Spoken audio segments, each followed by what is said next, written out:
राजनीति में बाहुबली वही होता है जिसके इशारे पर सत्ता कदम ताल करती हो और पश्चिम बंगाल में अगले साल होने जा रहे विधानसभा चुनाव में भाजपा भी यहां बाहुबली होने का ख्वाब देख रही है।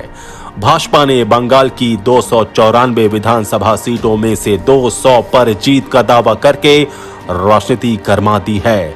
यह लक्ष्य हासिल करने के लिए अमित शाह समेत भाजपा के तमाम बड़े नेताओं ने यहां पूरी ताकत झोंक रखी है। वहीं ममता बनर्जी भाजपा की इस आक्रामक रणनीति के जवाब में अपने गढ़ को मजबूत रखने में जुटी हुई हैं।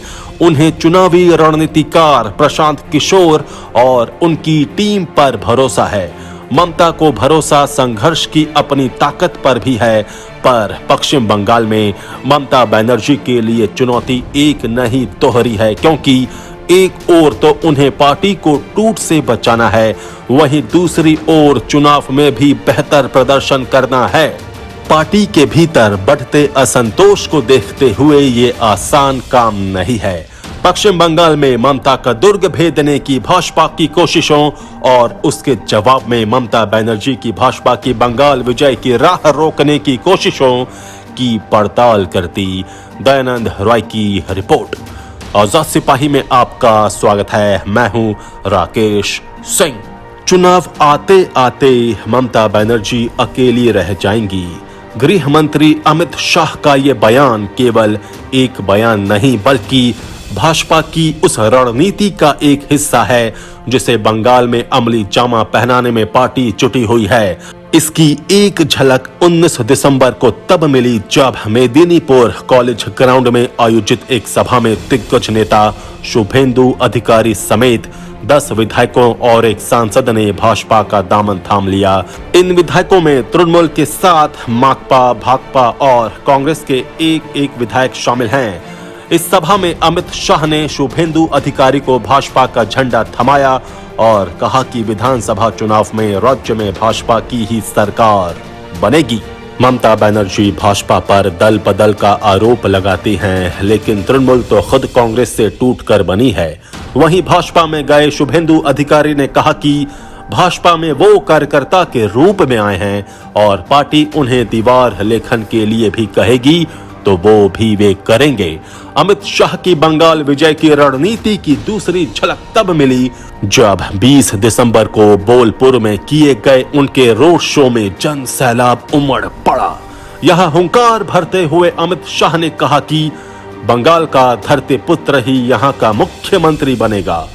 इस बार बंगाल में कमल ही खिलेगा। 5 साल में सोनार बांग्ला बनाकर दिखाएंगे। बोलपुर के डाक बंगला मोड़ से चौरस्ता तक की करीब 1.5 किलोमीटर के फासले को अमित शाह ने रोड शो के जरिए तय किया। इस दौरान अमित शाह ने कहा कि ऐसा रोड शो नहीं देखा, ये परिवर्तन का आगाज है। इस रोड शो में हिस्सा लेने के बाद अपने 2 दिवसीय बंगाल दौरा पूरा कर अमित शाह दिल्ली लौट गए। अमित शाह के रोड शो और तृणमूल कांग्रेस में हुई फूट, इन दोनों ने जाहिर तौर पर ममता की परेशानी बढ़ा दी। ममता परेशान हुई तो प्रशांत किशोर हरकत में आए और उन्होंने सोमवार को ट्वीट करते हुए कहा कि मीडिया का एक वर्ग भाजपा के पक्ष में माहौल बनाने की कोशिश कर रहा है। वास्तव में भाजपा पश्चिम बंगाल में दहाई का आंकड़ा हासिल करने के लिए संघर्ष करेगी। मेरे इस ट्वीट को सेव करके रखें। यदि भाजपा इससे बेहतर प्रदर्शन करती है तो मैं ये स्थान छोड़ दूंगा। इसके जवाब में भाजपा के राष्ट्रीय महासचिव कैलाश विजयवर्गीय ने कहा कि चुनाव के बाद देश को एक चुनावी रणनीतिकार खोना पड़ेगा। डैमेज कंट्रोल में जुट गई है ममता। भाजपा की सेंधमारी से चौकस हुई ममता अब पार्टी को हर तरह से मजबूत करने में जुट गई हैं। बीते दिनों कालीघाट में हुई पार्टी की कोर कमेटी की बैठक में ममता ने इसके लिए रणनीति बनाई। इस रणनीति में मुख्य तो यह है कि पार्टी को किसी भावी टूट से बचाया जाए, वहीं पार्टी नेताओं और कार्यकर्ताओं की भावनाओं की कद्र की जाए। सूत्रों का कहना है कि तृणमूल कांग्रेस में पीके के काम करने के अंदाज से पार्टी नेताओं में नाराजगी है।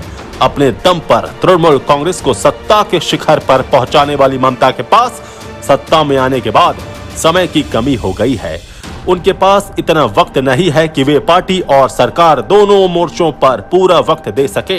ये स्वाभाविक भी है, जब तक पार्टी में मुकुल राय थे वे ये काम बखूबी संभाल रहे थे, पर उनके भाजपा में चले जाने के बाद ममता के लिए कठिनाई बढ़ी। इधर ममता बनर्जी के भतीजे अभिषेक बनर्जी तृणमूल में चुनावी रणनीतिकार पीके को लेकर आए। टीम पीके ने कॉर्पोरेट स्टाइल में पार्टी चलाना शुरू कर दिया। पार्टी नेता और कार्यकर्ता जो परंपरागत तरीके से काम करने के आदी थे, वे इस तरीके को पचा नहीं पाए। शुभेंदु अधिकारी के भाजपा छोड़ने की वजह भी कहीं न कहीं टीम पीके के काम करने का तरीका था। इधर अमित शाह के रोड शो के जवाब में ममता बनर्जी ने 29 दिसंबर को रैली करने का ऐलान किया है। ममता ने कहा है कि मैं 28 दिसंबर को एक प्रशासनिक बैठक के लिए बीरभूम जा रही हूं। 29 दिसंबर को एक रैली भी करूंगी। अब क्या करेंगी ममता बनर्जी?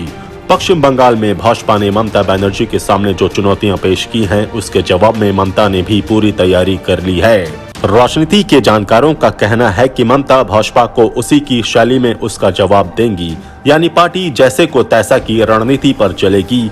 अमित शाह के रोड शो के जवाब में ममता की 19 दिसंबर की रैली इसी का प्रमाण है। वहीं पार्टी में उभरते असंतोष का जायजा लेने के लिए वे पार्टी को अधिक समय भी देंगी। वर्ष 2016 के विधानसभा चुनाव में भाजपा को केवल 3 सीटों पर जीत मिली थी, वहीं तृणमूल 294 सीटों में 211 सीटें जीतने में सफल रही थी। वहीं कांग्रेस 44 सीटें जीतने में सफल रही थी।